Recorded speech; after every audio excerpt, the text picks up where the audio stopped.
Hello guys, কেমন আছো তোমরা সবাই? তো আজকে চলে এসেছিলাম মাঠে আমি আর আমার বর।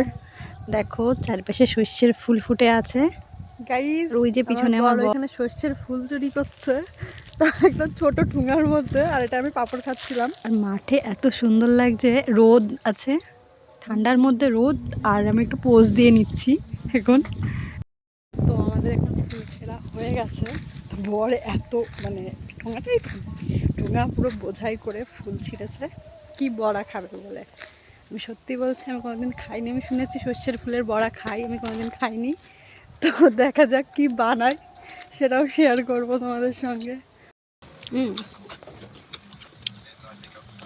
মানে সর্ষের ফুলের বড়া ভাজছে বর, আর এখানে বেগুনি, যেমন পটি পটি কালার হয়েছে। আমাদের রাঁধুনি, দুই রাঁধুনি এক জায়গায়। বাবাকে দিয়ে আসো, এই বাটিতে দাও, বাটিতে দিয়ে আসো। তেলটা কি হয়েছে?